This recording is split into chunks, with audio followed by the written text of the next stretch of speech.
Hello and welcome to Kody and Korbin Have a Podcast, the show where two former roommates talk about Predator. We are a rescue team, not assassins. Now, what do we gotta do? In a part of the world where there are no rules, We pick up their trail at the chopper, run them down, grab those hostages before anybody knows we were there. What do you mean we? deep in the jungle, where nothing that lives is safe, You lose it here, you're in a world of hurt. Showtime, kid. Knock, knock. an elite rescue squad You're bleeding, man. I ain't got time to bleed. is being led by the ultimate warrior. We need the best. That's why you're here. But now, What's got Billy so spooked? There's something out there waiting for us. And it ain't no man. they're up against the ultimate enemy. Holy Mother of God. Nothing like it has ever been on Earth before. She says the jungle just came alive and took him. We cannot see it, No blood, no bodies. We hit nothing. but it sees the heat of our bodies and the heat of our fear. Whatever it is out there, it killed Choppa. And now it wants us. It kills for pleasure. He was skinned alive. It hunts for sport. It's killing us one at a time.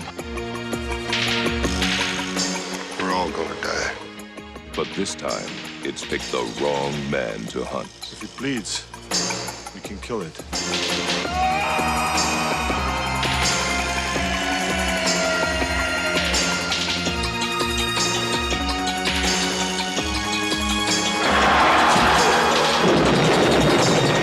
20th Century Fox presents Arnold Schwarzenegger. Predator. As always, I'm your host, Corbin Zavocal, and joining me is my co-host, Cody Webb. Cody, what's going on, man? Very excited to be here. Great intro as usual. Should be a good one. I don't have too much to say today, but I'm super excited. Now, for the record, we are talking about the 1987 film starring Arnold Schwarzenegger. We're not talking about Kevin Spacey today. All 80s action movies. Yeah, never want to bring up Spacey if we don't have to. But yeah, I mean, there's a lot of variations and versions in this franchise, but we're taking it back to the OG here. We're not dealing with anything past that today. We're sticking to the basics. Yeah, the original film only, no other Predators, real or otherwise. Cody, why did you want to talk about this movie? Why me? Why did you pick me? I wanted to go like sci-fi in a sense. So we had an option here, like sci-fi action, which obviously would be fun. I was thinking too, maybe like just straight up sci-fi, a little 2001 Space Odyssey. So might see that down the line. And I was thinking like a little animated sci-fi too, a little Wall-E action. So I gave you some choices per usual, but I think this will be a really fun episode. Obviously too, we haven't done kind of a pure like action movie for a while, maybe since like our Terminator 2 episode, which might be a season or two ago. So I feel like I like with my picks a little bit too, kind of just like changing up the genre a little bit, kind of going a different direction from what we would normally talk about. I'm sure there's an action movie more recently than Terminator 2, because that's like season 2 for us. But to be fair, neither of us are huge like action genre fans, and especially not the 20th century action that we see here. I thought 2001 could have been an interesting one to talk about in context of our First Friday 5 episode. Shout out to the finale of The Curse, Cody, and some imagery that might be similar there, but didn't want to spoil anything with that too early. So I decided to stick with a movie that I had actually not seen before, and I wanted to dive into. Hey, it's Corbin just hopping in here. I'm editing this video, and obviously, as you probably have heard, Carl Weathers unfortunately passed away last week. And we actually recorded this episode on January 31st, just the day before he unfortunately passed away. So at the time of the recording, we obviously did not know that had happened, but our condolences to Carl Weathers and his family from KHAP here at this time. This movie and his performances and stuff like Rocky and Arrested Development we'll kind of talk a little bit about in this episode. Just highlight the kind of actor and person that Carl Weathers was, and hope that he can find peace and hope you guys enjoyed this episode and that you guys will check out more of his performances moving forward.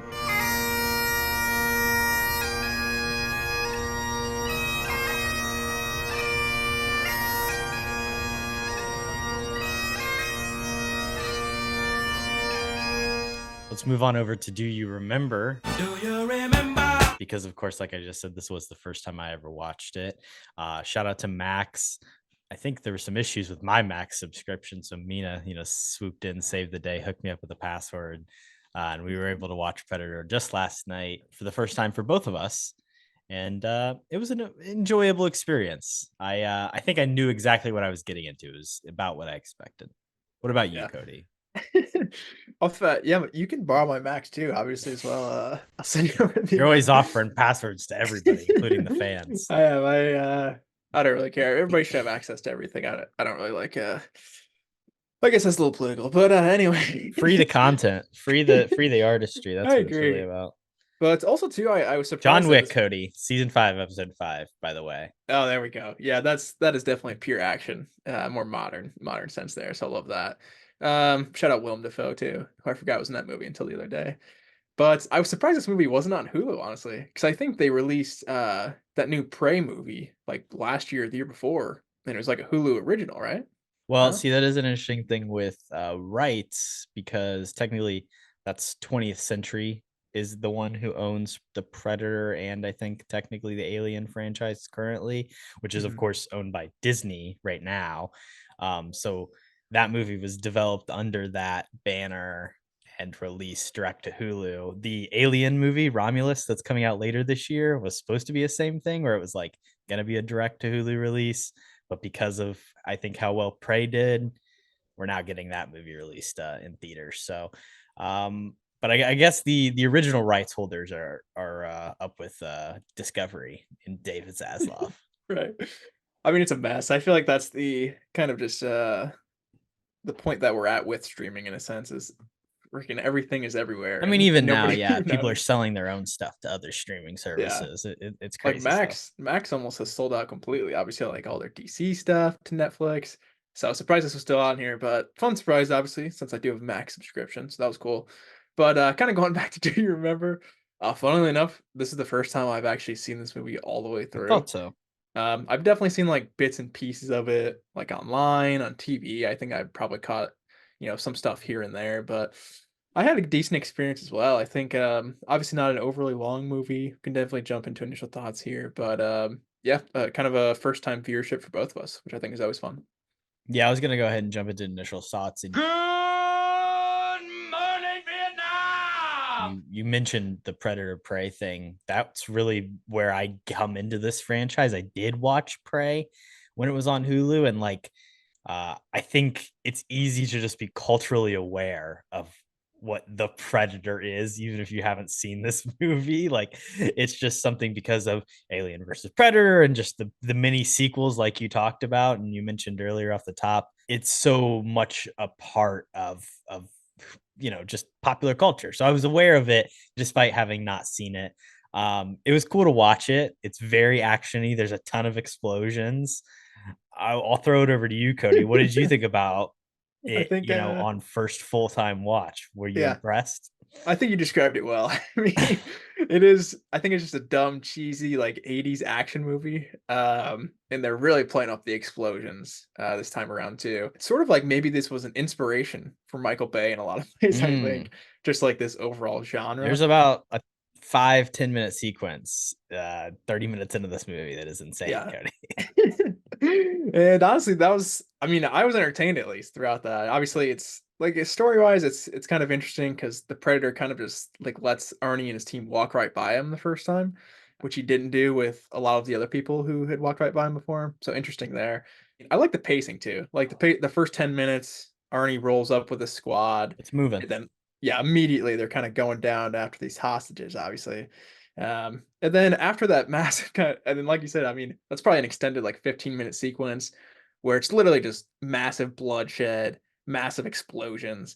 I honestly think the majority of the budget was probably spent on that one sequence, even though it has nothing to do with the Predator, which I think is pretty interesting. But after that, I feel Yeah. like it does slow down a little bit until obviously the main story. The rest of the movie is pretty much just like, I mean, it's in the name. It's a predator hunting his prey, which I think is interesting. I think it catches me in its tone just because you have like a prime Arnold Schwarzenegger Mm. and then a badass Carl Weathers kind of there to back him up. And I think they play off of each other really well. I mean, they even open up their first scene together as them just like shaking hands, but then it leads to like an arm wrestling. The They don't iconic have a, meme, the yeah, handshake meme, Cody, is from this movie. I actually didn't know that that's where it came from, so I was surprised. yeah. I mean, it's weird because they're not even like arm wrestling on a table. They just like have a handshake and then just like bro down and have to like prove who's stronger. So I thought that was cool. But yeah, I think that like I said, the pacing for me is good, but I think the last hour is like what this movie's about. And that's kind of what I found most interesting was of course like the hunter hunty, dynamic. And it's a lot of cool visual stuff too, which I'll get into. But yeah, a lot of explosions off the bat, which I think was a little jarring for me because I don't know if I expected that much. But those Russians got it, man. They didn't know what was coming, I guess. Yeah, I think that's where it's like it in the first 30 minutes, it's a heavy 80s, just, anti-commie action movie with some questionable South American politics involved. And then the last hour is, hunter sci-fi, which I think is a little bit more interesting. Although that first 30 minutes is fun, regardless. Um, Speaking of Carl Weathers, of course, Cody, notably in the Rocky franchise. From some Wikipedia research, I wanted to share the conception of this movie, which kind of relates to Rocky. So Mm. apparently, after the release of Rocky 4, there was a joke going around that there's no one left in the world for Rocky Balboa to fight. There is no man on earth that is strong enough to defeat him. He took on, everybody in the United States. He took on the Russians. He got them all. So he'll have to fight an alien if they're going to make another movie. So just kind of like with that basic idea in their head, Jim and John Thomas took that inspiration and wrote a screenplay based around it. Obviously, that gets heavily developed into this story of a group of guys kind of being hunted by an alien. And then it gets picked up by Michael Levy, who is the 20th Century Fox producer. And he was the executive producer for the sequel of this movie. He takes that script to Joel Silver, who worked on Commando with Arnold Schwarzenegger, and basically is like, okay, so we can just take your idea and strap that onto Commando and make Predator. And that's where you get, high science fiction, big budget action at the same time. And, they bring in all the same people. They grab John McTiernan for his first studio film. But I think it's really funny to take that original conception of a Rocky, Rocky needing a new villain.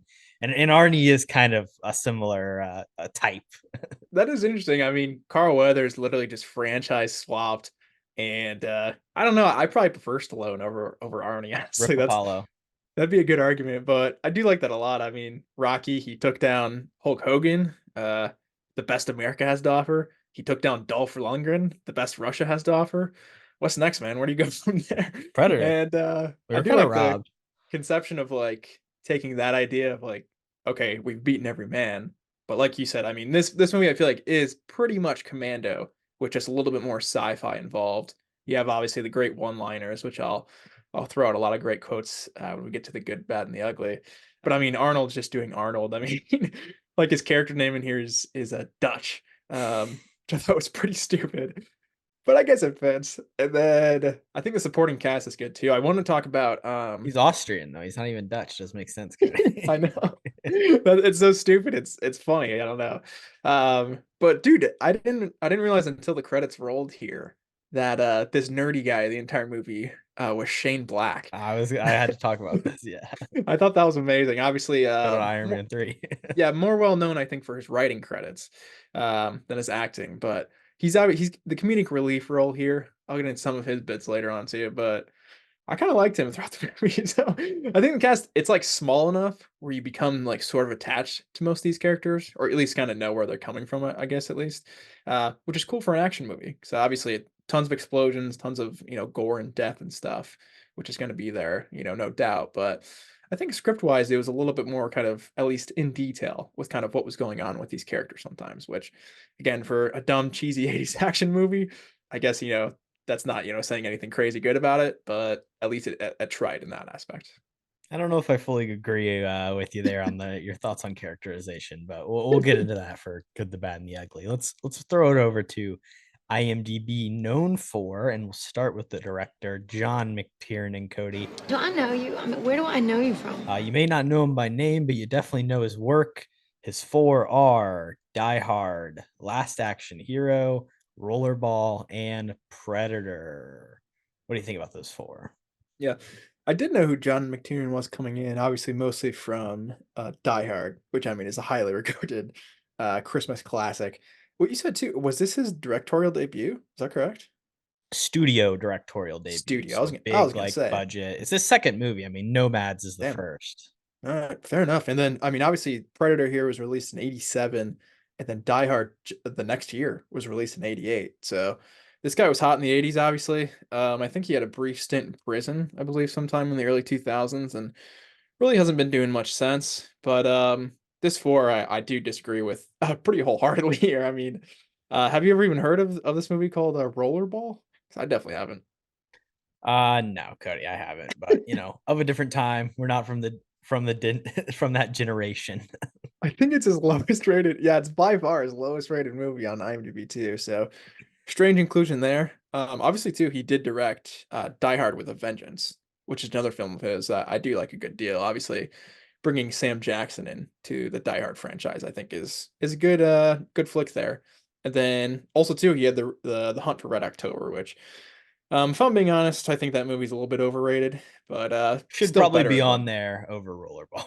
yeah, I mean, even Last Action Hero, I've not seen that to be fair, but I would put that kind of on the lower tier of his stuff too. But I mean, low key, John McTiernan, not a bad director. I feel like you said, probably if we went outside and asked 100 people on the street if they know who this guy is, maybe we get like 4 or 5 people being like, "Oh yeah, I love Die Hard."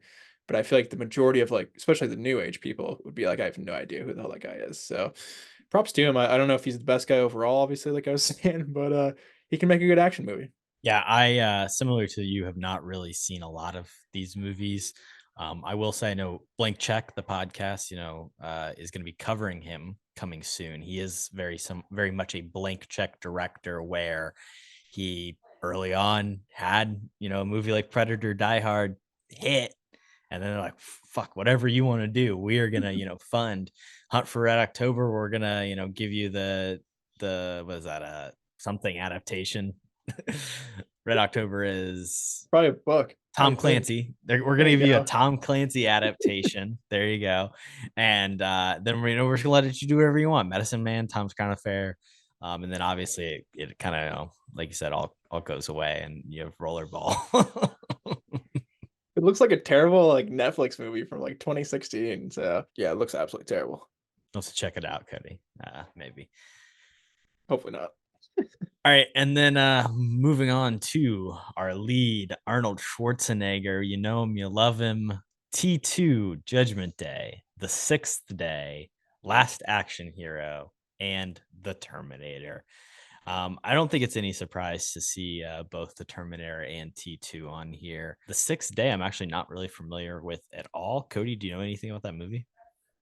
I have absolutely no idea anything about that movie. So that for me was definitely the biggest shock on this list. Obviously both Terminator films I think is pretty understandable. I think that's what the majority of, people would think of when they think of Arnold off the bat. I mean, he's kind of made for that role in a sense. Obviously, go check out our Terminator 2 podcast for more details on his Hell yeah. performance there.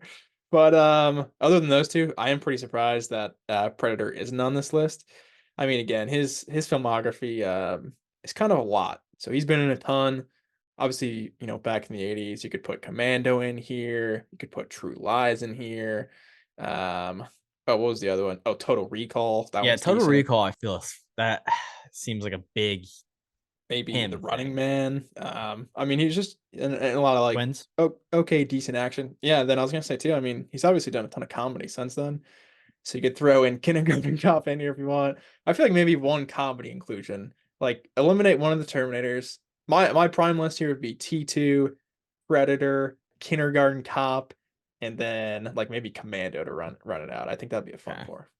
Yeah, having Predator and Commando on there seems a little bit derivative, Cody, but I respect it. No Expendables love. Yeah. Yeah, I thought that was funny too. The word expendable is probably in this movie Predator, probably like 4 or 5 times. So I think it's just like a roll credits moment in a different movie, which is fun.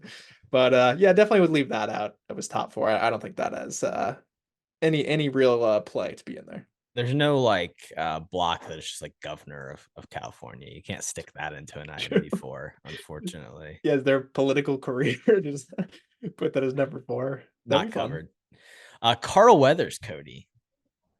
We got to discuss right off the rip, Cody. You thought maybe you were going to avoid it, but notably many times on the podcast, you've been a little unsure about who Carl Weathers is, and you constantly confuse him with another actor. So do you want to break that down? Yeah, absolutely. And the guy who I get him confused with is Danny Glover. Really Another doesn't look anything like him. Well, thanks for calling me out. But I mean, both like, action based, kind of movie stars in the 80s. So give me a little bit of slack at least. But looking at Carl Weathers' IMDb here, obviously, I mean, it's pretty straightforward. Rocky, Predator, Happy Gilmore. I feel like I should have them differentiated by now. And maybe after seeing Predator, I think I do a little bit more. Also, their names just, I don't know. It's like Danny and Carl. Yeah, I don't know. It's just like so basic. Well, Danny, you and get Saw. I mean, like obviously, like in the 80s, he was more I haven't seen similar Saw. doing his Okay. I like, mean, he's I'm just too doing old for this. Lethal Weapon. Yeah, I mean that's his big thing. I feel like that I know him from personally. But I mean, Danny Glover. No, Carl Weathers is in Happy Gilmore, which is one of my favorites of all time. And then also him obviously being stable force in the Rocky franchise, and him being I'll get to what my thoughts on him in this movie. But yeah, I think this movie it does help a lot, kind of differentiate those two. But just in my head, I don't know, their names just kind of go together, I guess, which is weird. I think he should. Well, first of all, what do you think about his work in The Mandalorian, Cody? I've not seen season 3, but from season 1 and season 2, I do like him. I mean, he's not like, a massive antagonist or massive protagonist. He's kind of riding along that line in the middle. But I thought he's good. I mean, Carl Weathers, I think in general, is a pretty good actor. So yeah, Mando, I thought he's decent. I He's done a ton think of other TV, I I think think his too, best right? work, and we've talked about this as well before, but Arrested Development. That's his playing Yeah. himself, given Tobias some acting lessons. Only in 4 episodes of the show, but he's incredible there. Yeah, I back that completely. I would still argue his best work is definitely Happy Gilmore personally, but that's a close second. Let's move on over to the good, the bad, and the ugly.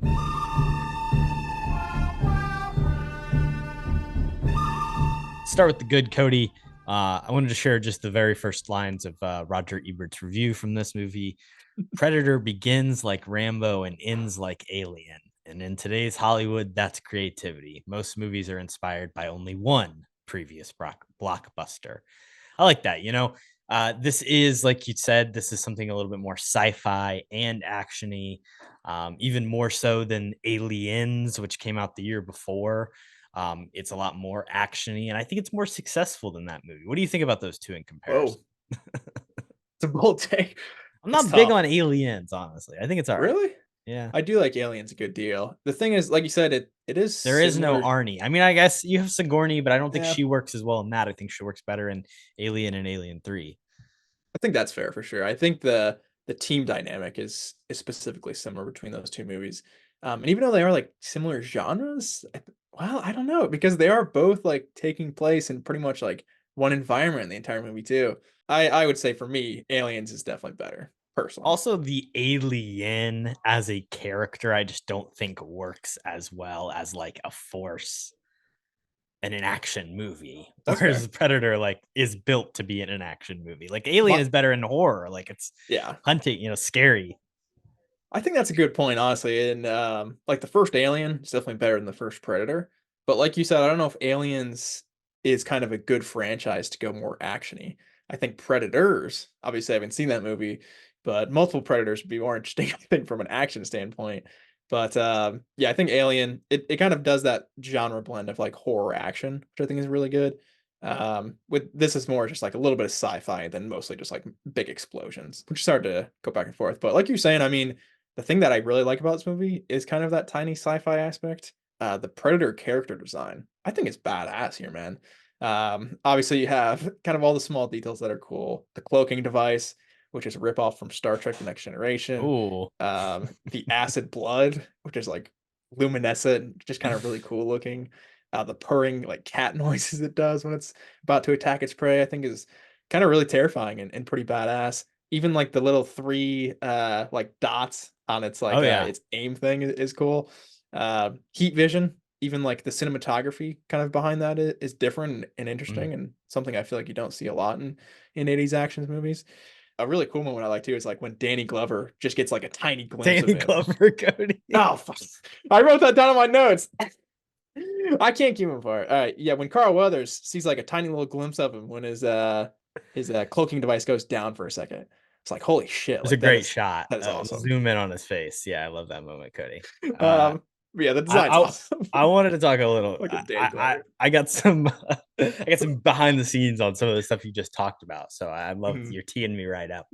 The blood, you know how they did that, Cody? Glow sticks, crack them open, It does look like fill that, it to be out. fair. Works Yeah.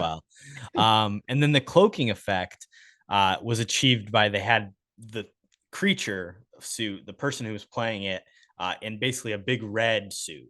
So, rather than using like green screen that you would typically see or blue screen, well, they're in a jungle that's entirely green. They have Yeah. to use something that stands out. So they have him use red. And then they would shoot a second take with a camera with a 30% wider lens and nobody in the shot. So then they would use that wider lens shot to replace the red person, which is where you get that refracted look of kind of the distortion and the outline between the two. And you can kind of see the actual rotoscope being done, which it was a really cool and unique idea. It looks great for an 80s effect. That is really cool. I feel like from an effects standpoint too. I mean, obviously that's super creative, but even the other kind of physical effects too. I feel like it's the 80s. Obviously, you're gonna have like this physical like blood squirts and all of like guts and stuff hanging around. So I think from a visual perspective, this movie is pretty cool. And yeah, all the practical effects I really like here too. So, Cody, the person who plays the Predator, do you know Mm, what else they famously have played? I don't. Is it the alien? I don't. I have no idea. So, shout out to Kevin Peter Hall. This man is 7 feet tall. Oh, wow. And he also was Harry and Harry and the Hendersons, Cody. Wow. I would have never guessed that in a million years, but that makes sense. I mean, for a 7 footer too, I mean, you got to be pretty athletic to do some of the things just running around. So, Well, it's also that interesting. Harry and the Henderson suit was probably hell to film that movie. So, shout out to him. But It yeah, was interesting because they were originally going to have also apparently he played Leor in Star Trek: The Next Generation, one episode, 1989. Cody, not sure if you're familiar.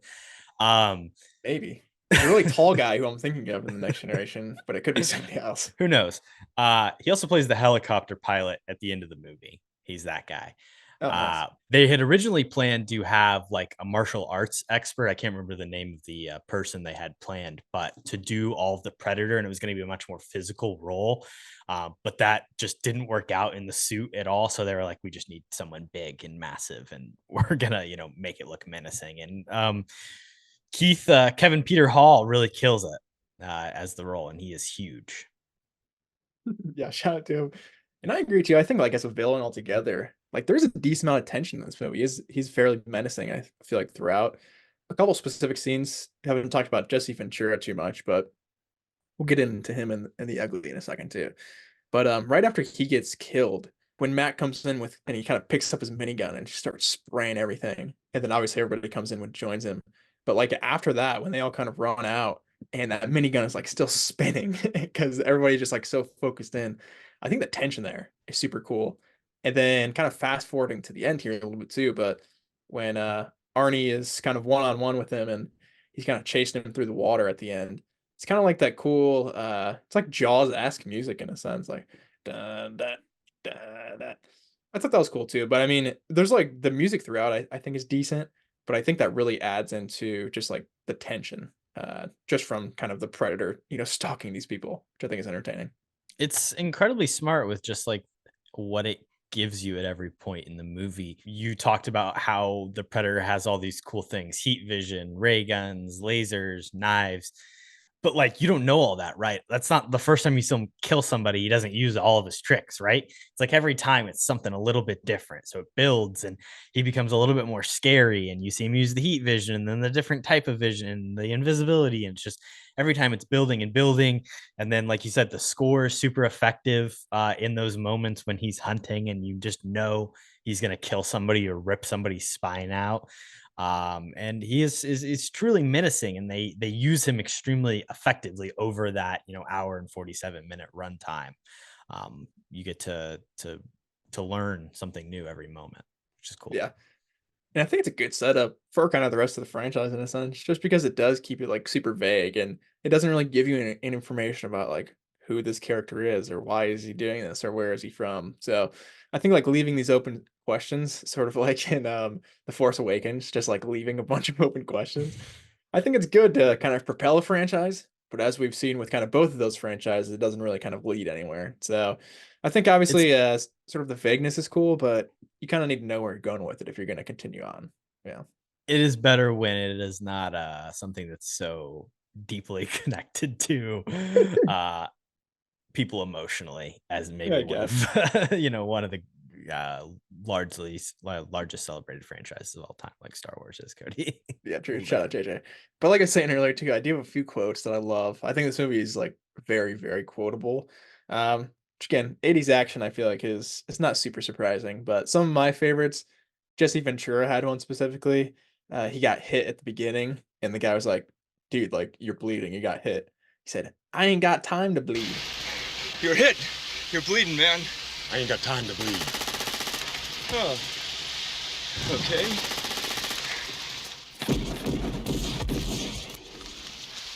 You got time to duck? And then the guy just, I think it's Shane Black says back. He's like, "Oh, okay." So I like that interaction a lot. The second one, it's an Arnold classic. He throws a machete through a guy and he says, "Stick around."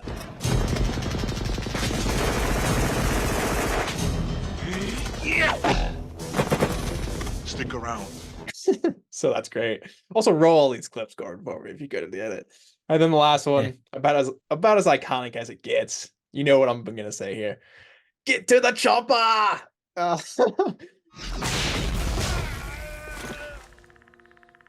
Run! Go! Get to the chopper! I like that too because it's not like at the very, very end. You still have like a half hour left at that mark. So I think that's a cool thing to kind of, propel you into the final act of the movie. But yeah, that's by far my favorite quote, I think. Get to the choppa. I mean, that's undefeated. That may be the best Arnold quote of all time. I think between that and I'll be back, it's pretty close. he teases you with a little bit of a choppa early on, and then when he hits you with the full force laying on the ground, gets the chopper. It's a beautiful moment. I I want to think hear he's your let's hear your get to the impression. get to the chopper. It's a little Bane-esque, but not bad. Not bad. You were simply born in the dark. I was born in the dark. You were simply molded by it. Get to the Yeah, chopper. that was nice. To the chopper.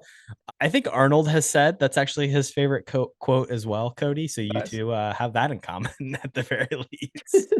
I think he's on the right page there. I'm shocked he got it right, honestly, but I think that's his best for sure. I was waiting the whole movie for him to say it. He's insane in this. I will say he's very good. Also looks crazy. He's wearing like the sluttiest tank top possible, Cody, running around the jungle. And I believe he even lost like 25-30 pounds before the filming of this to just like really cut down and just be Wow. absolutely jacked. Him and Carl Weathers both looking insane.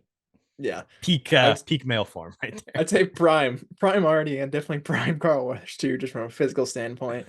And kind of along with it, a really cool shot that I like just with Arnold's physicality was kind of at the very end where he lights kind of the torch and he's like screaming in the dark. He kind of really looks like the Survivor logo in that moment. So I love that. But yeah, I mean, it's insane that he even like cut weight before this movie. Cause like you said, I mean, he's just a juggernaut throughout. In this game, fire represents your life. Sure.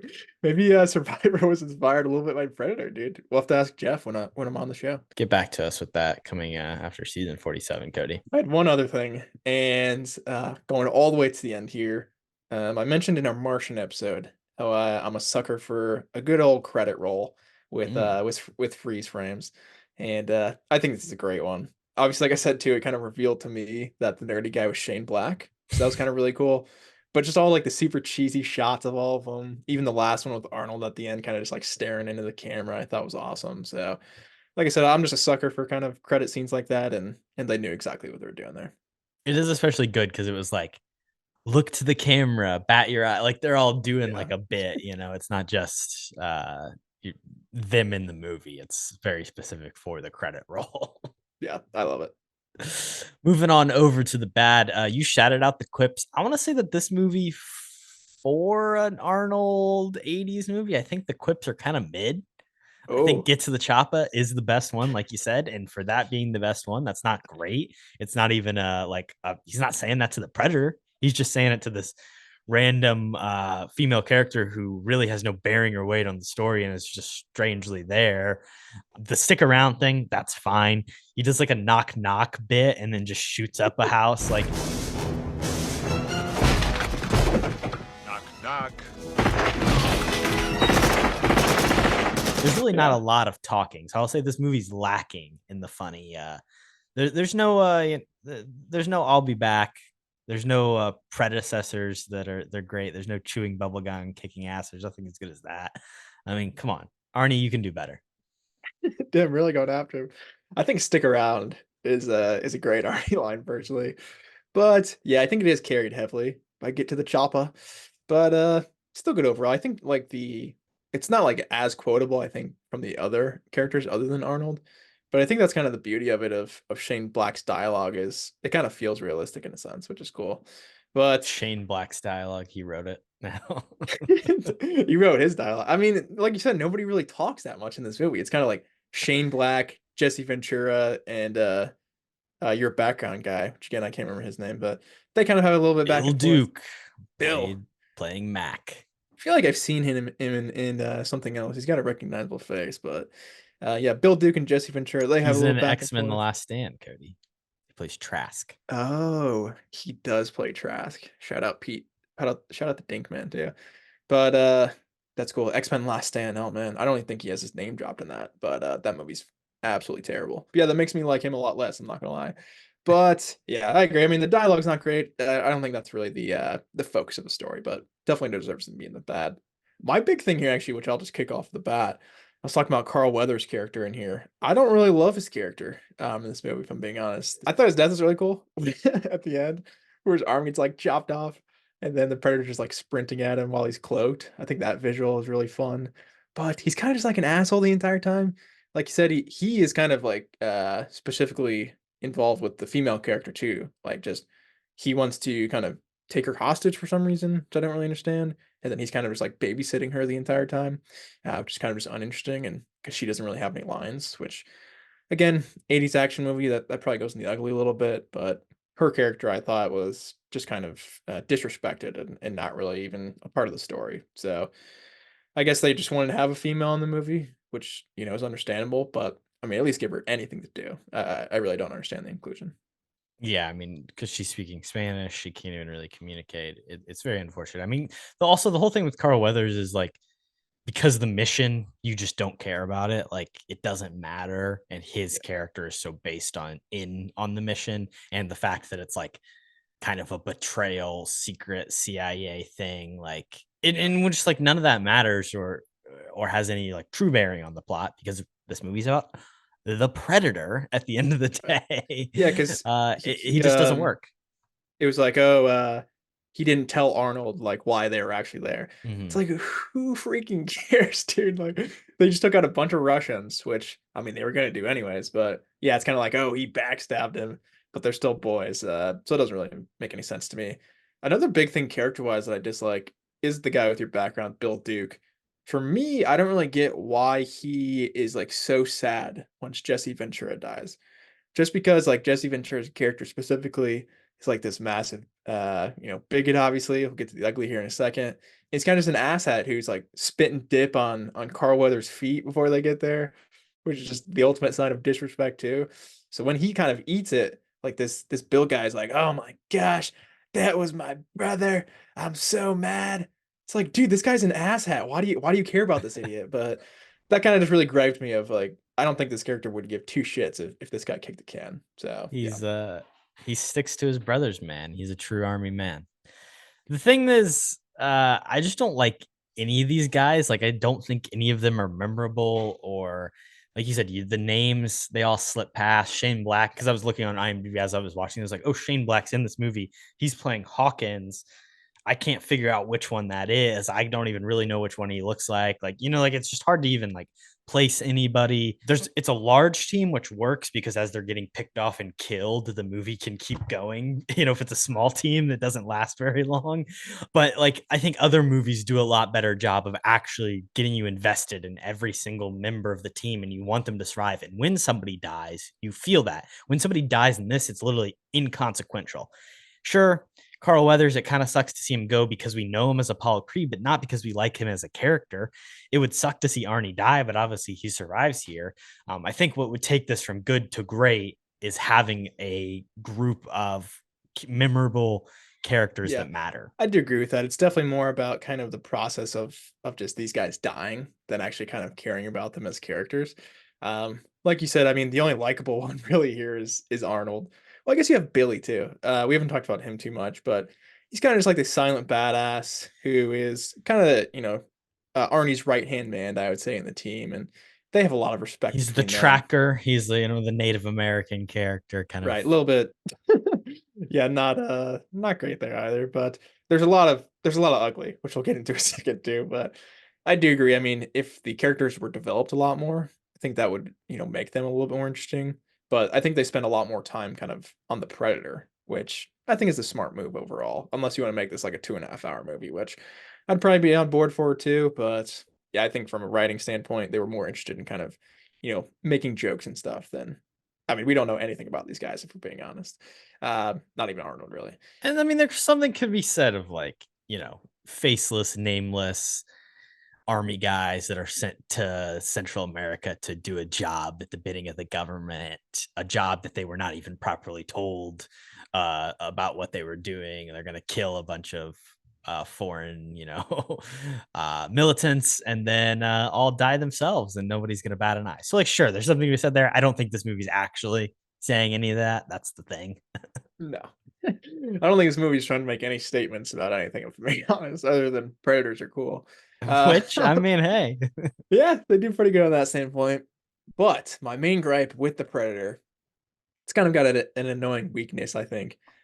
Mud is Mm. the Predator's kryptonite here. What do you what do you think about that, Corbin? Also hit my bat as well, Cody. Don't believe it. Don't buy it. I was trying to do some research because I like vaguely remembered a Mythbusters episode where they had like maybe disproven that. And I couldn't like find the clip, but I did find a thing where it was like they tested heat vision on mud and it didn't work. I know Corridor Crew, who I've talked about before, that does a lot of like VFX and other similar breakdowns on YouTube, did a thing where they were testing heat vision versus mud, but they did theirs in broad daylight with like a lot of coverage of different things and the mud. And like I think if you did it at night with that, I just don't buy it. I don't think it's happening. And he's Yeah. an alien. Just he's getting beat by mud. No shot.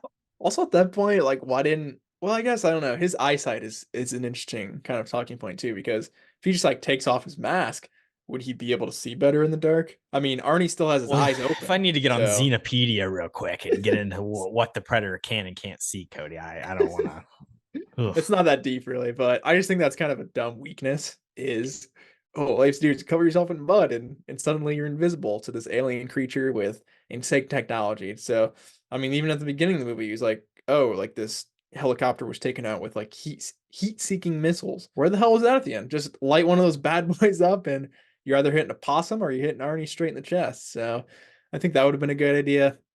My other main gripe too with just like the overall story, I think I guess pacing wise, I was mostly saying positives on that. But kind of the very end showdown. I think we have like this little montage that is not completely necessary. I think it maybe leans into the cheese a little bit too hard, kind of going, more leaning on that Rocky side of things where, oh, you got to get ready for the final It's fight. very Or sexual. I don't yeah. like it. Yeah. We need a, like cross edit of like different music for that, more like sexual music. I think that would fit pretty well. But yeah, I didn't really enjoy that. I think if you just cut that like 10 minutes out, it's kind of just like a really clean 90-minute movie, which would be fun. But yeah, that was main thing for story wise. I was like, it's kind of, dragging on with this stupid montage of Arnie kind of mudding himself up and then just putting a couple traps down while the predators, I don't even know, he's like disintegrating everybody and making a skull statue or something. So I guess that's cool. But Yeah, he gets some gives him a free shot. I guess, he jumps off the cliff and then he's like, whatever, go ahead, build a trap and we'll meet up true. later. All right, let's move on over to the ugly. I think there's a ton of stuff we can run through here. Yeah. I mentioned the Central American government meddling, very typical of the US. I guess you can say in the context of the story, like I said, that's kind of a critique, maybe. The CIA is always down there in Central America causing problems. But really not what's happening here. No. Also, our army guys, they're making weird comments about like this is the South Americans and their mountain warfare and it's just, there's a lot going on. You mentioned the character throwing out the slurs. We get a nice F slur followed by a really weird thing about Tyrannosaurus sexual energy. Do you know what's going on with that? Take a little Yeah, that chew and you got T-Rex energy. I guess I don't really know what that even means, if I'm being honest.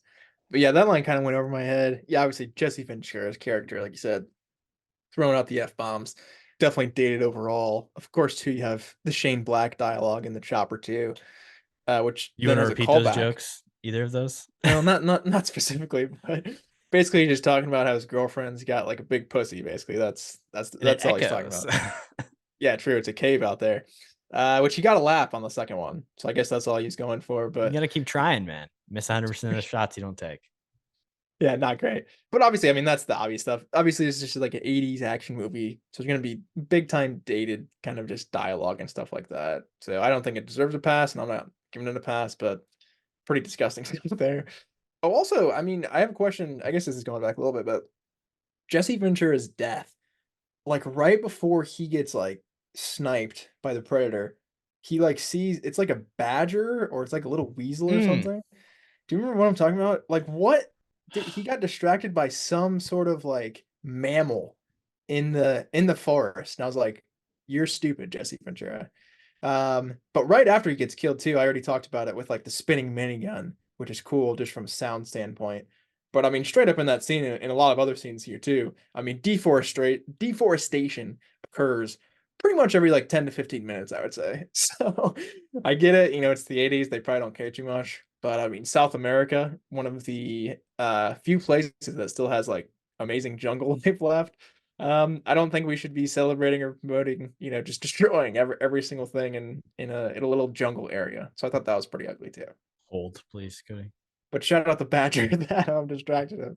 I don't know what it was, dude. I got like a tiny glimpse of it, and I was like, "Is that like a real animal?" A lot of questions mostly, but yeah. I read it somewhere. I'm just trying to find what it was. Yeah. My money's on badger. I'd put down good money on a badger, It but was like I don't. Mexican porcupine or Interesting. Yeah, something. they're not really. I don't think too common in South America though. So there's probably no badgers in the jungles, if we're being honest, but that's what it looked like. Talking about other animals as well. But there's another scene where they find the bodies for the first time, where they're skinned and stuff, which is obviously pretty horrifying to look at. But there's like vultures there, which makes sense. But then these guys just start kicking the vultures around. Like I don't know, this movie PETA would probably have a field day with it here, but yeah, not a lot of kind of animal activists, I guess, in this military crew, which is sad. But shout out the Badger man. He kind of did the hard work here, so I think he's the real hero. But those vultures deserve some respect too. Cody, to answer your question, the animal was a porcupine. It's not a porcupine, man. Like it a was a dog South porcupine. American porcupine, Cody. It's a big ass They're porcupine. different than the ones we have up here in the US. I don't know if I've ever seen a porcupine in real life, if I'm being honest, but yeah, fair enough. We might have to get a good picture or video of that bad boy and do some research. But you got any more ugly? I feel like my animal stuff covered the majority of it here. Well, listen, while it might not be good for animals in real life or in this movie, it was also tough on the actors who were filming it as well. Down there in the jungle, they shot this. They had leeches, snakes, crazy humidity, crazy cold weather. Oftentimes, when Arnie was shooting the mud scenes, he was freezing and shivering for a lot of it, which I guess, hey, that does benefit the fact that the heat vision might not work. But overall, I think it was kind of a shit show for all the actors involved, and they were suffering, not just at the hands of the predator. Unfortunately, yeah. But yeah, I mean, that does make sense. I feel like just the environment that you'd have to shoot this in would be a little bit extreme. But yeah, I guess little cold mud they hooked him up with. The practical effects people, I guess, let him down on that standpoint. But yeah, I'm sure it was not very fun to shoot this show. Shout out McTiernan, shout out the actors, but I'm sure it was not the most fun kind of just to make in general. Let's take a quick commercial break and we'll be right back. And we're back with Invite, Fight, Night. Totally invite your personal friend, Spider-Man. I want to fight you. Hans. Bobby. I'm your white knight. Cody, who would you like to invite on the podcast? It's a tough one. And like invite, fight, night, I think here altogether is a little bit difficult just because the majority of the characters kind of kick the can by the end. So I think, in my thinking, everyone's kind of on an open field here. We can bring back anybody from the dead we want to. But even saying that, my invite, it is going to be Arnold. Like I said, Dutch, there's a great name in general. So I kind of want to question him on, is that a nickname? Is that your real name? It's kind of the first thing that I'm asking off the bat. But past that, I mean, I kind of just want to hear his, overall, childhood upbringing. How did he get to this point where, he's obviously this military guy, but he's extremely jacked. He's obviously been through a ton of stuff. Even with this like particular crew, I think they'd have a ton of stories. And obviously being the leader, I think he'd have the most insights. And then this specific mission too, obviously he has the majority of the information, the lone survivor at the end. So I think from a podcast standpoint, he'd be pretty interesting to have on. He's going to be the guy that has the most information about how to defeat a predator, Cody. And in terms of future interactions, it might be good to have that info. Plus also the accent on the pod. Come on. He could say get to the chopper all he wants. Get to the chopper. We'd have to, I'd tell him to say that like 10 times. So yeah, it'd be a must. You were talking about the skinned dudes at the beginning of the movie, and I don't know if you remember when they pull the dog tag off of the so-called Green Berets, the name of this person that was killed is Jim Hopper. Now, I don't know if you know, Cody, but we know a Jim Hopper from one Stranger Things universe, so I think they might be connected. We're going to have to invite this guy on the podcast and get to the bottom of it. What does he know about 11? Maybe the timeline kind of adds up there because obviously Stranger Thing in the 80s. Yeah, that's interesting. I did not catch that during the movie, so that's a good catch from you. But yeah, shout out Jim Hopper. I would have loved to seen his character in this movie too. So give us that crossover any day of the week. Give us a prequel with him and Army fighting predators. I'm on board. What he gets up to after everybody else gets murdered, and what do you want to fight? I'm going after my main man here. Like I said, can't even tell them apart, but I'm taking Carl Weathers, specifically just his character here. Really, just a real dick, like we had said, and going from Chubbs to this character is just an absolute letdown. So even though he does eat it at the end, I want to jump in front of the predator and get a lick in before he kind of takes him out.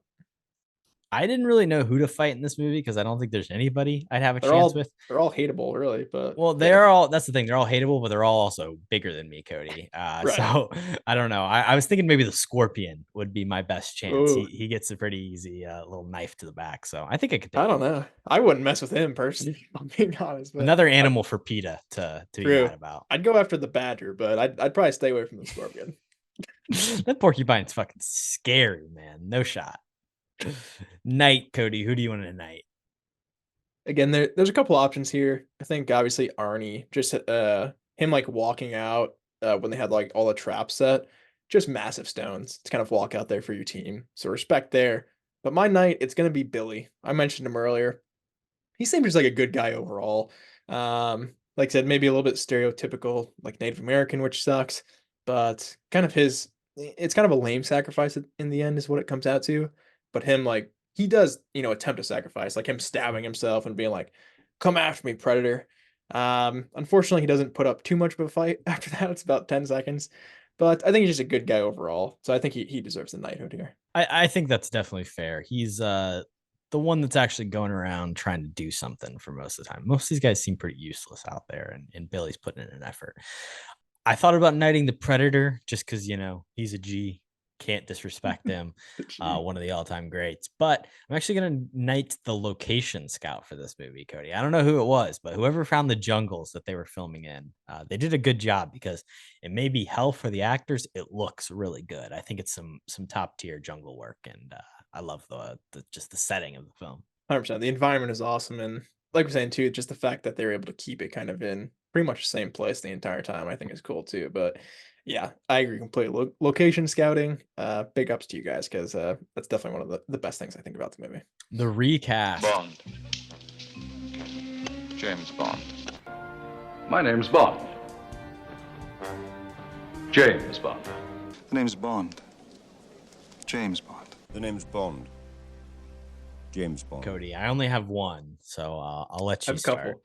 I'll start off. I did want to replace Shane Black. Obviously just not like a classic actor here. He's, like I said, more of a behind the scenes guy, it seems like, in a lot of these productions.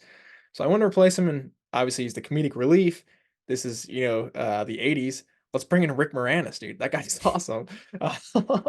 Maybe he doesn't fit like the whole action standpoint things, but you could buff him up, get him in the gym with Arnie for a couple weeks before shooting, and this guy's going to be awesome. So I miss Rick Moranis in general, so I think he'd be an awesome addition to this movie. Yeah, just nerdy 80s guys, Cody. Yeah. You're all over it. I like it. My one prick, and it isn't even really for this movie, it's just pitching a new Predator, maybe. Let's get Zac Efron in a Predator movie. I want to see this guy in a jungle, basically just throw it back to the original commando, fully ripped out, hunting a predator. Let's make it happen. I'm high on the Iron Claw recently.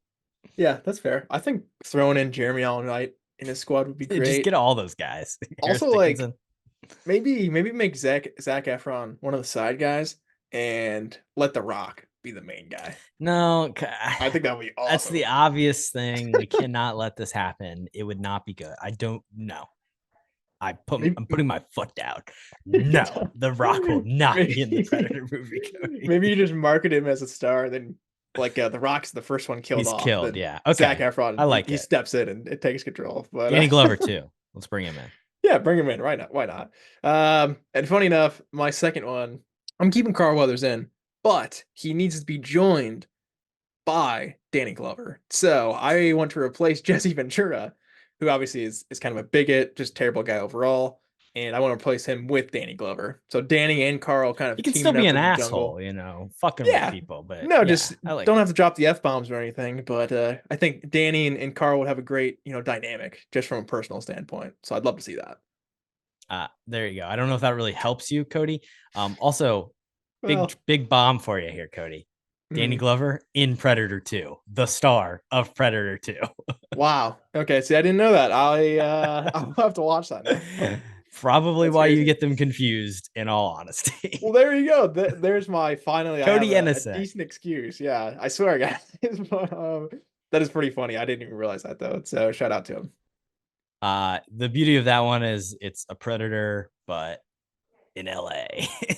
Yeah, I saw it's like the Jurassic Park thing where, for the sequel, we got to bring him into San Diego and they got to be running around. Like, I don't want to see him in the real world, if I'm being honest. Like, it's a dinosaur, it's a predator. So I might have to check it out just for Danny Glover, but that premise sounds pretty stupid. Decent cast always for these movies, just because I feel like this first one pretty popular. But I mean, who wouldn't want to get killed by a predator? But at least make it a little bit better. The rating, Cody, what do you want to rate this movie out of 69? Do you like me?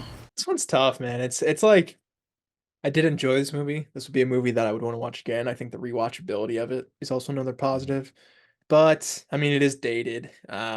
It's not like the best action movie or anything I've ever seen. So it's kind of middle ground for me. I think I'm gonna go a 47 out of 69. I think that's respectable. I think in theory I could even put a little bit higher. I think it's hovering around like that 3.5, 4-star range for me, but probably doesn't get to that 4-star range. So I think 47 is a safe spot to put it. Very respectable, Cody. I'm gonna give it a 48. We are feeling Ooh. very similar today. I will say for you, that puts it right next to the Amazing Spider-Man #2 and Ooh. Insidious. Not Okay. not great flicks. I'd probably And rated the Amazing Spider-Man 2 a little bit high. That was a 47 or around that range. That's pretty yeah, brutal. not great. And then for me, it puts it by Men in Black and The Mm. Last Jedi. So there Oh, you go. Jesus Christ. Still talking Star Wars. Men in Black, I think, is a great comparison. I would put it probably around the same range. I think Insidious is a decent one too. I mean, just kind of a good movie. Like not overly great, but not overly bad either. Kind of in that middle ground. You might also like. Who knows? You might like it. It's a killer rush. Cody, what would you rec to the people who, if they're fans of Predator? I got a few here. I think this genre can definitely go into a lot of other movies. I mean, the obvious ones, Terminator 1, especially Terminator 2. If you love Arnie in this movie, Terminator 2 is one of my favorite action movies of all time. So I'd highly recommend that. And then kind of different directions past that, I was thinking The Nice Guys, which I feel like we talked about recently, maybe RCR briefly, but that directly was written by Shane Black. So if you like kind of some of the snippy dialogue here, but actually good, I would go watch The Nice Guys because I think that as an underrated, detective kind of little bit of actiony comedy in there. And then my last one is kind of just straight up like sci-fi action, Edge of Tomorrow. Obviously, Tom Cruise, Emily Blunt are both awesome in that. If you kind of just really like the last hour of this movie, I would say, or I guess even the first half hour with all the explosions and stuff. I think Edge of Tomorrow is a really good kind of just like modern sci-fi action flick. So I'd recommend that too. Definitely a good recommendation there. I was going to throw out Kong Skull Island. Kind Of of, course. people on an island. There's a jungle. There's kind of an alien. Not really. And if you haven't seen Prey, definitely go watch that because a really Yeah. cool, unique twist on it. Taking a look at what would, happen when the predator lands on Earth in like the 1600s and faces the indigenous people of North America. Really cool concept and really well done. Sad that it didn't get a theatrical release like we were talking about. 100%. I haven't seen that either. So that'll maybe after Predator 2, I'll fast forward to that one. Got to get Danny Glover in first, but that'll be on my list coming up for sure. Shoot to the top at the very least. The final question, Cody. What's your final question for me? All right, listen, I got one last question for you. This is a tough one to come up with. It's kind of twofold, I guess, but off the bat, we haven't talked a ton about Arnold. Mine are going to be centered around him mostly here. But I guess, like, do you think Arnold is a good action star? Or I guess along with that, do you think like Arnold is a good actor in general? I don't know if I've ever seen him like. No, listen, I'll admit I have, like I said, I'm not a huge action person, so I haven't seen a ton of his movies. I've never seen him like deliver a performance from like, wow, Arnold Schwarzenegger can act, right? And Right. that is tough when it's like he's always doing the same voice, he's always doing like the same. It always feels like the same exact character in every movie. But he basically created the action star and invented it, and everyone else was trying to mold after what he was creating, what he was doing. So I think he is very important to movies, and without him, you don't have guys like Jason Statham making killing the box office with the Beekeeper every weekend. True. And then along with that, I guess, do you think he should have retired earlier, or do you like his inclusion like in the later like Terminator films and stuff? I haven't That's seen a any of the loaded later question. Terminator films, but I'm just gonna imagine, Cody, That was a that loaded they're question not for a good. brain. So Yeah. No, he's terrible. I think I agree. I think from an action standpoint, he's great. I think from an actor, he's just really, really bad. But yeah, what's your final question for me, man? how many people die in this movie, Cody? Interesting. I mean, are we talking like all of the Oh, yeah. militia guy and the All of them. explosions too? Oh, Jesus. And Okay. also creatures as well. How many creatures die? Okay. Make sure to remember the scorpion here. So his team, I believe, is 6 people, and obviously he makes it. I think the girl makes it too, right? Does she survive? I don't remember.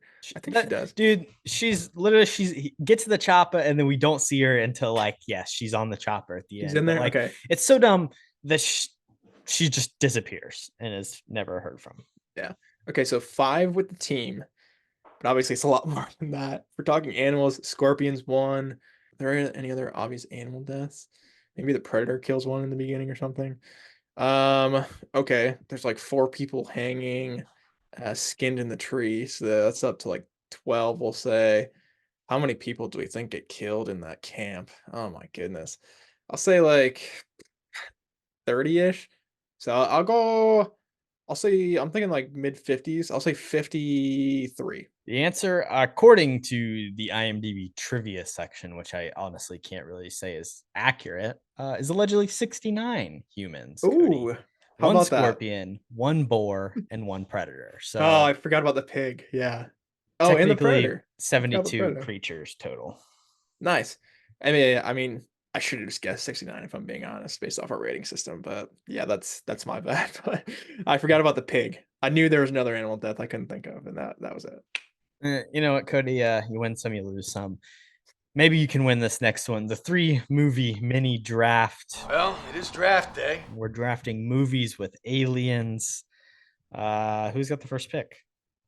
I don't know. You can take the first pick. I think this draft is kind of wide open because there's so many good movies with aliens. So I'll let you go first. All right, with the number 1 pick, I'm going to take Arrival, one of your favorite movies of all time, and a movie we have covered on this podcast. Go listen to that episode. Great episode. Wow, that was a spite pick right there. You gave me the 1 pick, Cody, so I'm taking it. Yeah, great pick. That was definitely at the top of my list. Yeah, great film, obviously. Most of these are just gonna be personal picks for me, if I'm being honest. But off the bat, I'll take an obvious one. I'll take E.T., the extraterrestrial. Not sure if this is on your radar, but obviously a Spielberg classic. I think from just like a classic alien standpoint, E.T. is one of the coolest and one of the best aliens of all time. So I'll take him in first round. I like that, Cody. What's your second pick? Second pick. Ooh, I was gonna take aliens, but since you were hating on it earlier, I'll actually leave that be. I think I'm gonna go. Oh, man, there's so many movies I want to pick here. If I'm being honest, I'll go District 9. I think it's definitely Neil Blomkamp's best film that I've seen of his, and just like the prawn design is really cool. Also, just like all of the things that kind of that movie is trying to say, I think is really impactful too. So I'll go. That's like a cool, like almost like half of it's like found footage in a sense too, which is kind of just like interesting overall. But yeah, I like District 9 a lot. I think I'll take that second. Yeah, I love that pick for you, Cody. I'm really mad that I couldn't grab it. I was definitely going to take it. Nice. I'll go The Thing here, the classic, the original. I just love the John Carpenter creature design, one of my favorite horror movies of all time. Truly chilling. The blood testing scene is iconic. So I feel great about having that on my team. And then I'll grab The Empire Strikes Back, Cody, because there's definitely some aliens in that one. Still plenty of Star Wars available to you if you want to dip your toe. But I'll throw it back over to you for your last pick. Can you name an alien in Empire Strikes Back? Can I name an alien in Empire Strikes Back? Admiral Akbar, Cody. All right, fair enough. It's a chop. Good pick. I mean, obviously, you can't. It's hard to argue with Empire. My last pick, Jabba the Hutt. Yeah, there you go. And I guess Bib Fortuna. Bib Fortuna, classic alien. I mean, a right along with Star Wars theme here. My last pick, I'm gonna go Spaceballs. Obviously, more going on the comedy standpoint here and riffing on a ton of stuff, riffing off of Alien, riffing off of Star Wars, riffing off of Planet of the Apes. But it's all amazing. And obviously the Spaceballs themselves are technically aliens. So shout out Mel Brooks and that awesome comedy. And Rick Moranis again. Shout out. Dark Helmet. Your boy. Yeah. Surprised you didn't take Ghostbusters, everybody's favorite alien movie, with that and another Rick Moranis picture. Yeah, after that Frozen Empire trailer, I was thinking about it. But I don't really mention Steel. I want to throw out Guardians of the Galaxy, Star Trek First Contact. Shout out the Borg. Badass villains, and then of course aliens too. I feel like probably in most other drafts that would probably go like 1 or 2. So Men in Black was there for me. That's what I was thinking. Mid. Thanks. Weekly watches, Cody. What have you been into? What have you been watching? Karen, honey, what are you watching? Yeah, it's been a while since we've done one of these. I feel like So I do have some stuff I'll run through quick. Also, it's like prime college basketball season, so like decent amount of my free time is going towards that. But I've been trying to stay on the movie train. So recently, I've watched Hustle for the first time, which of course I love Adam Sandler. I'm surprised it kind of took me, I guess, a while to get around to watch that since I got Netflix recently. That was on there. I was like, definitely check that out. I thought it was okay, honestly. Not my favorite. I mean, Sandler's good, but he's definitely done like better dramatic stuff, I think. And like the NBA player inclusion is pretty cool too. I mean, seeing like Anthony Edwards act is really Kermit. awesome. Yeah, Kermit. He really looks like a Kermit too. I feel like he that should just be his name in real life. But Juan Hernan Gomez, whatever his name is, the main guy. I think he's all right. He didn't kind of impress me or do anything crazy, I don't think. So I'd recommend it if you like basketball, if you like Adam Sandler. I feel like that movie was kind of made for me, and I didn't love it, which is tough. But running through some other stuff.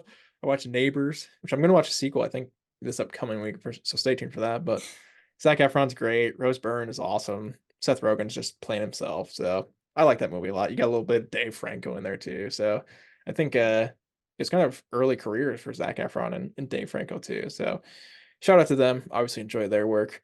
Other than that, I watched Chinatown for the first time. Jack Nicholson joined, obviously. 70s kind of murder mystery, sort of North thriller. I did like it a good deal. The ending specifically, which I won't go into spoilers.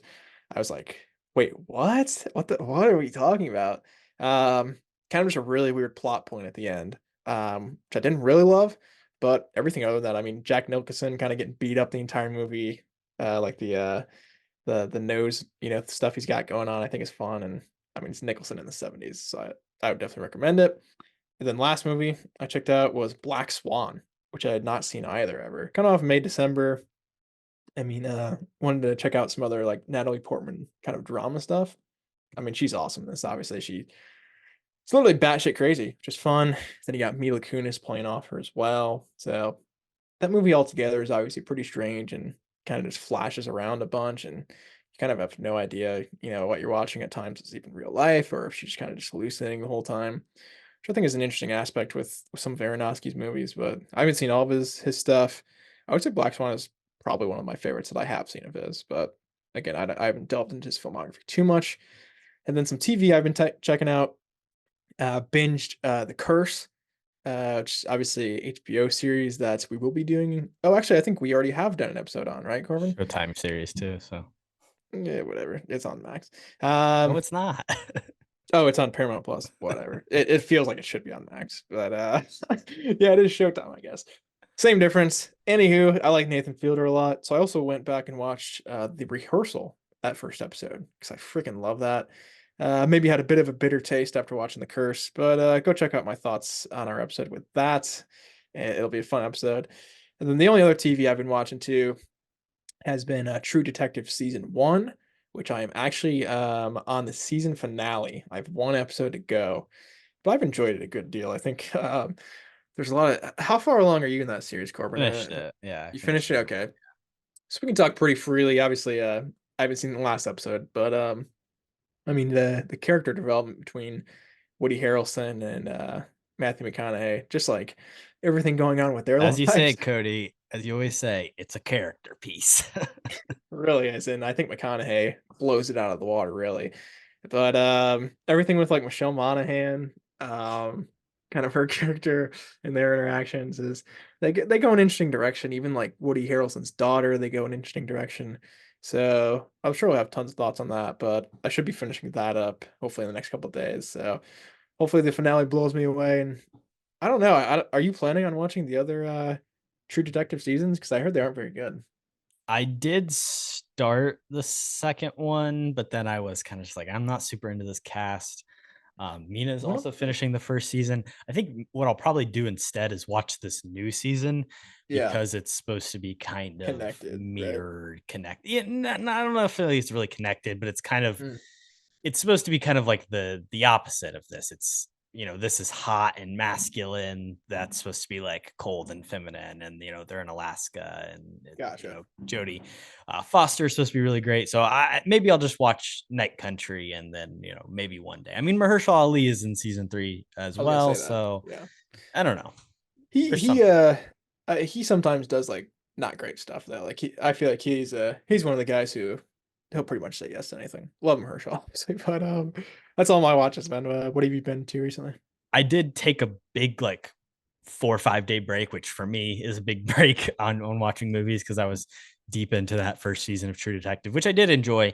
There is some pretty good direction. There's, especially in the later episodes, really great oneer that goes on for a while that's, very, intense with McConaughey's character.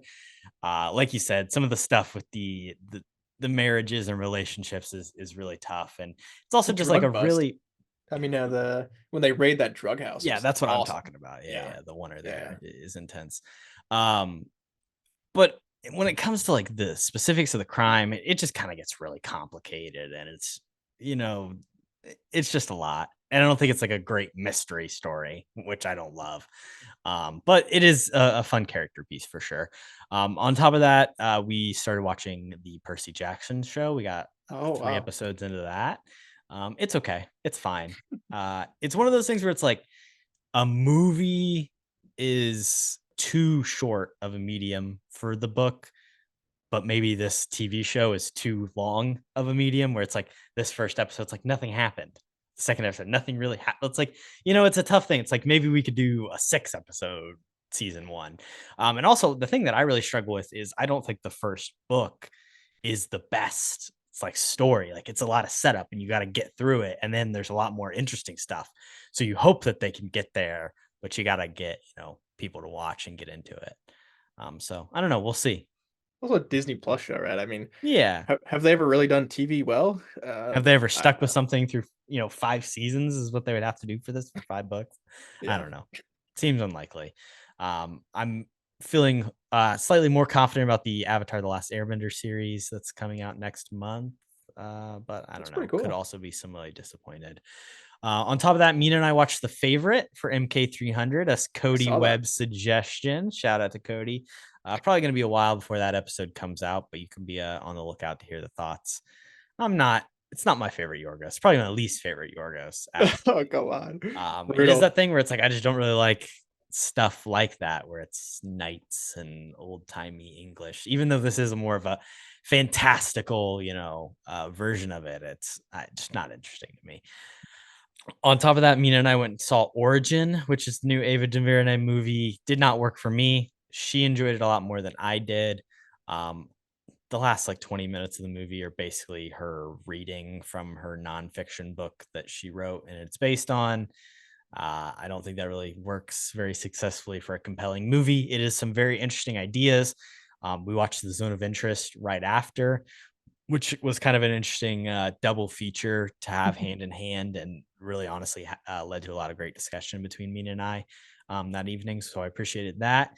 And then I went and rewatched a couple other Oscar-y type movies: Godzilla Minus One, Anatomy of a Fall, and Poor Things. All just kind of re-examining, checking out again. Uh, Trying to give Poor Things another chance to appreciate more. I think maybe I liked it a little bit less the second time Oh around, wow. but Emma Stone truly is incredible. So I can speak to that. It is a tough race between her and Lily Gladstone at the top. I'll give you that. Yeah. And then the final thing I'll shout out: ISS, Cody. Don't waste your time. Don't go see it. Just The trailer terrible. didn't look terrible, but bad, really bad. Counting it as a 2023 release, it is my least favorite movie of 2023. Oh wow. So there That you go, bad. Cody. There's a reason they call it Dumpyuary. True. Yeah, I But haven't gone who's to the excited theaters for in a Argyle month, but coming soon? yeah, hey, February, a little bit different, but hasn't gotten great reviews. I actually didn't go to the theaters in January. I don't know, like Mean Girls, that'll come to streaming pretty quickly, I would think, right? I One don't of these know. days, yeah. Also, I think Aquaman should be coming soon. I don't know, but hopefully I'll go see Argyle, obviously, to support, my fantasy filmography. But yeah, the first couple months here I think are gonna be a little bit lacking, especially kind of with the whole strike, timing and stuff. So will be interesting. But yeah, go see Argyle, of course. It'll be great. There's a reason 4 movies I rewatched and 3 of them were in theaters. I just want Yeah. to go to the theater, and there's not a lot of great stuff to see. Yeah. The Beekeeper will maybe make an appearance one of these days. Kody, thank you for doing the episode again, as we always do, and thank you to everybody for listening. We are going to be back next week with another one about who knows what. Stay tuned. Stay capping. Peace. Bye. What you just said is one of the most insanely idiotic things I have ever heard.